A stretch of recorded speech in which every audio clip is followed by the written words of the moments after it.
সুপ্রিয় দর্শক মণ্ডলী, বিসমিল্লাহির রহমানির রহিম। আমরা এখন চলে এলাম একটি ভুট্টা খেতে। আমরা এখন জানবো কিছু বিষয় নিয়ে। আমরা এখন জানতেছি ঘাসের বিষয় নিয়ে। আমরা এখন এই যে ঘাস মারার পদ্ধতি আমরা এখন জানবো সেই বিষয় নিয়ে। আমরা এখন এই যে ঘাস, এই যে দেখতে পাচ্ছেন ঘাস, এই ঘাস আমাদের না মারলে ভুট্টা হবে না, এই ঘাস আমাদের মারতেই হবে। তো ওই পদ্ধতি নিয়ে আমরা একটি বিষ নিয়ে এসেছি আমাদের কোম্পানি থেকে। বিষের নাম, আমরা এখন বিষ নিয়ে এসেছি। বিষের নাম আছে, দেখতে পাচ্ছেন, অ্যানিহা। অ্যানিহা অ্যানিহা দিলে একদম জায়গায় ক্লিয়ার, দেওয়ার সাথে সাথে জায়গায় ক্লিয়ার। তো আমরা এখন এই বিষ নিয়ে চাষির কাছে যাব। চাষি কি বলে আমরা এখন চাষির কাছে যাই আমরা জানবো আর ঘাসের বিষয়ে কথা বলবো।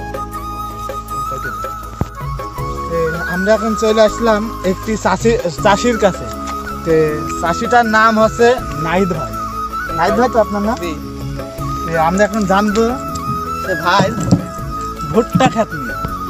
নাহিদ ভাই বলেন, আপনার ভুট্টা খেতে দেখতে পেলাম কিছু ঘাস বেঁধে গিয়েছে। ওই ঘাস থাকলে কি ভুট্টা হয়? ভাই ঘাস ঘাসে বীজ দেওয়া হয়েছে, বীজ দিলে এক সপ্তাহ পরে ঘাস সব ক্লিয়ার হয়ে যাবে। আপনি কি বীজ দিচ্ছেন? আমি এই যে অ্যানিহা দিবেন। অ্যানিহা দিলে একদম ঘাস ক্লিয়ার হয়ে যাবে। আপনি ঢপে কয় মুটকি করে দিচ্ছেন? ঢপে 3 মুটকি করে দিই। ঢপে 3 মুটকি। আপনি ঢপে 3 মুটকি 3.5 মুটকি করে দিবেন। দিলে আপনার ঘাসটা 15 দিনের মধ্যে আপনি রেজাল্ট পাই যাবেন। আপনি 15 দিনের ভিতরে রেজাল্ট পাই যাবেন। আপনার ভুট্টা খেতে দেখলাম অনেক ঘাস, ওই ঘাস থাকলে তো আর ভুট্টা হবে না। ওই জন্য